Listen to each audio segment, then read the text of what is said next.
Good morning, guys. K-Dot357 coming to you here. Today is the 6th of November. What I'd like to talk about today on this video is something that I'm surprised, honestly, that many people out there don't know about this. And when I'm talking about castle doctrine. When I do my concealed carry classes, I'll always ask by a show of hands, how many people have never heard of castle doctrine? Do you have any idea what I'm talking about? And a lot of times, 10, 15% of the class will raise their hands. Of course, when I get to it, that they're glad to know about it. All right, and what I mean by that is this: in December 2011, which has been some time now, castle doctrine was introduced and passed in North Carolina. So what that means is this: before December 2011, if you, believe it or not, if you found an unlawful intruder in your house, say, you're startled, you're waking at 3 o'clock in the morning, and, you find this intruder in your living room, your kitchen, what have you. In order to use deadly force, which deadly force is any force that's likely to cause serious bodily harm or death, in order to use deadly force, you have to be able to articulate why you needed to do it. Now, I would submit to you that probably in just about every instance, if you find an intruder in your house at wee hours of the morning, there's a good chance they're armed anyway. And your life truly is in imminent danger of death or serious bodily harm or sexual assault. Well, when castle doctrine passed, they lifted that burden off of you. In other words, there's 4 elements that must be met in order for deadly force to be authorized in the state of North Carolina. And one of them is that you must be able to articulate that you feel like your life is in imminent danger, in which, of course, imminent means that it's right on you, it's upon you right then and there, it can't be postponed or put off, that your life is in imminent danger of death, serious bodily harm, or sexual assault. And you must be able to, and outside of your house now, that element still is there. You must be able to articulate that. And the second part of that is that a person of ordinary firmness would believe that force is necessary. And then the third element that must be met is that you are not the instigator or the aggressor. And I always say, well, that's an easy one to meet. Just don't go around with a gun being the one that starts stuff, okay? And then the last part is that you didn't use excessive force. In other words, you use all that force necessary to stop the threat, but no more than. We don't want to use excessive force. And that's a whole nother video right there. But I'm talking about castle doctrine this morning.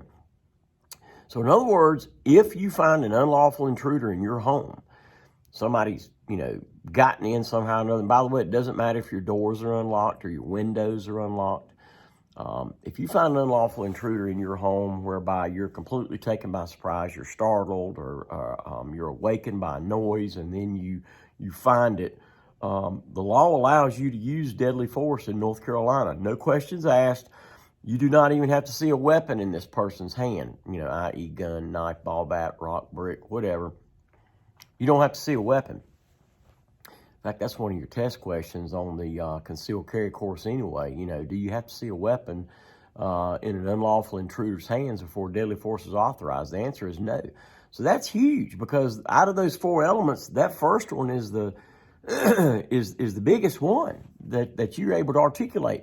Well, the law states that if you find an unlawful intruder in your home, an intruder has entered your home unlawfully, the state of North Carolina says that it is presumed that your life is in imminent death or is an imminent threat of death, serious bodily harm, or sexual assault. The state of North Carolina is giving that to you. They're giving you that first element, the hardest one, that you must be able to articulate. They're saying it is presumed. Whether your life's in imminent danger or not, it's presumed. Now, I'll do this. The law doesn't say that you must use deadly force. I always say let your conscience be your guide. We all have a conscience, and we all have to go to sleep with it every night. And I like to go to sleep with a clear conscience. And, you do not have to articulate that. So if you feel like you need to use deadly force, which you probably would anyway, you're authorized to do it without having to prove that you needed to do it, okay? And that's awesome because, listen, in some states north of here, if you find, I've got a cold, so I apologize for the sniffles and stuff, but if you found an unlawful intruder in your home in some states north of here, believe it or not, you're actually instructed to leave your house, to run out the back door, all right? Ain't no such thing as stand your ground. All right. Well, in North Carolina, that's different. If you live in North Carolina, you're living in a very gun-friendly state as far as buying firearms, carrying firearms, and your right to defend yourself. And I'm glad that's so. I've been teaching concealed carry since March 2009, and you know, me along with some of my other instructors have taught about 17,000 people. That's a lot of people that we've taught, and we're thankful, we're glad that we had a part in their training insofar as being able to defend themselves.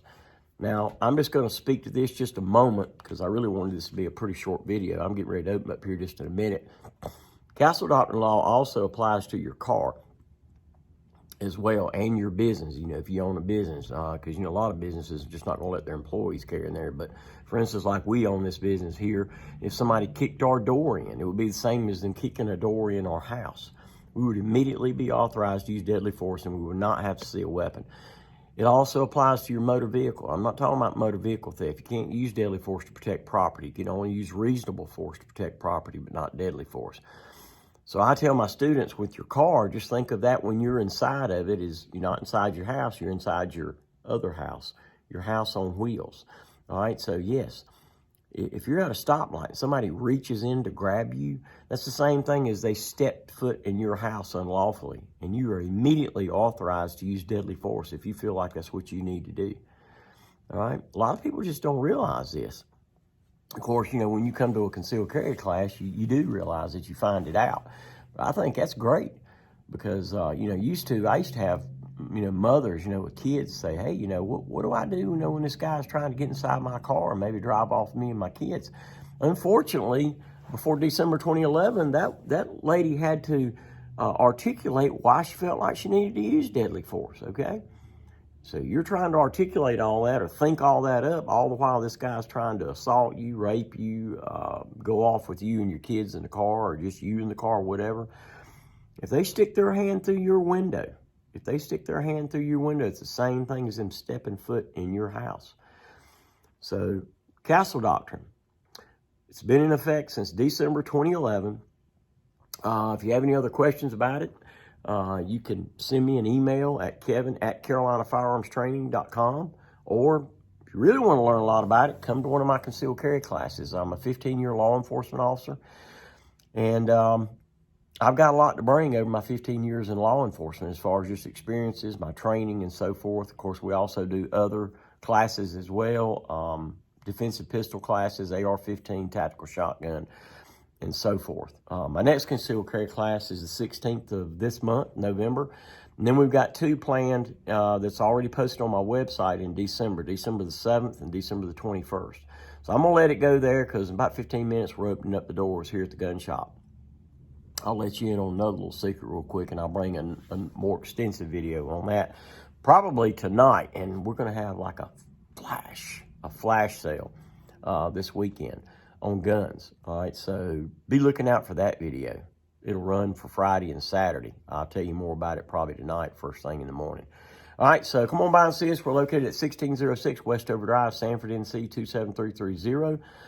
Our phone number is area code 919-708-5475. And don't forget to visit us on the website where you can sign up for training. And we have an online store there as well at carolinafirearmstraining.com. Have a great day. Till I see you next time. Stay armed and stay safe.